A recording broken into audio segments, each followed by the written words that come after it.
Well,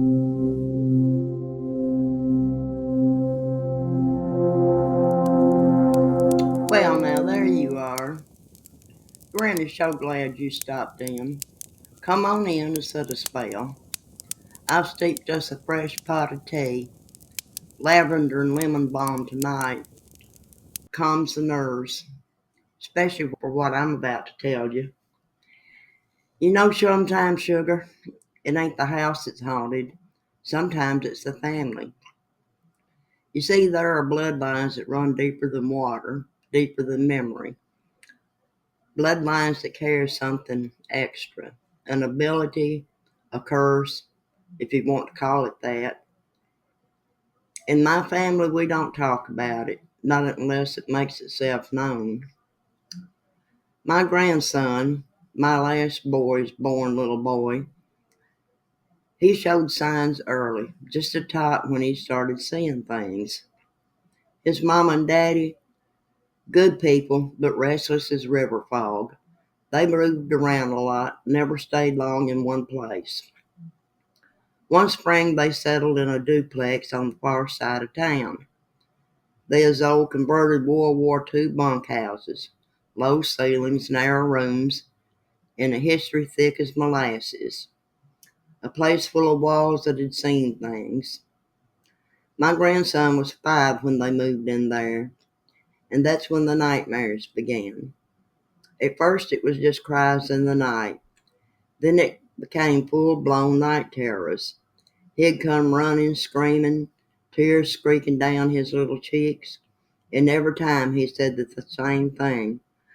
Mama, there's a hand under my bed. It's pulling my hair. At first they thought it was just his imagination, maybe a trick of the shadows. But every night, every single night, finally he refused to go back into that room. Eventually he stopped sleeping in his bed altogether. He slept curled up between his parents, eyes wide and breath shallow, even in sleep. They stayed in that duplex for 3 years, and for 3 years that hand visited him. No matter how they rearranged the furniture, how they lit night lights or saged the door frame, it always came back. Finally, one day they moved, packed up and left. Just another house and a long line of addresses. And wouldn't you know it, the nightmares stopped, just like that. No hand, no night terrors, no more screams in the dark. Time passed and they settled into a new life. My daughter-in-law got herself a new job at a local diner. Now that place was always humming. Fried catfish, clattering plates, and the usual chatter in the back. She got along fine with everyone, but one person caught her eye.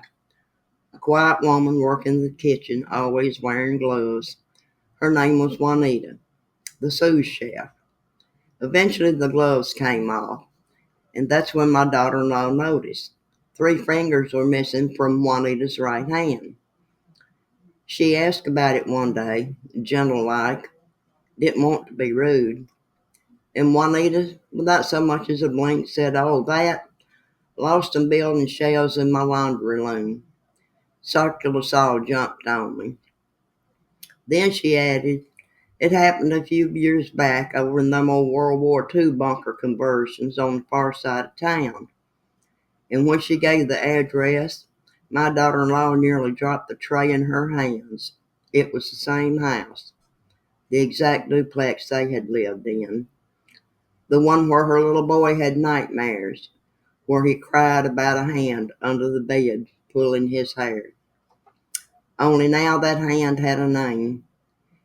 You see, sometimes it ain't just people that haunt a place. Sometimes it's the pieces they leave behind. A bit of pain, a drop of blood, a severed intention. That hand didn't need a whole body. It had enough. To this day, my grandson won't sleep with his feet hanging off the bed. He won't go near a tool shed, and he won't talk about what he saw. But some things, you don't need to talk about them. You just feel them in the dark. That's all for tonight, my dear. Granny's got plenty more tales where that came from. But for now, tuck those sheets tight, keep your toes covered, and never ever let your hand dangle off the side of the bed. You never know who or what might grab it.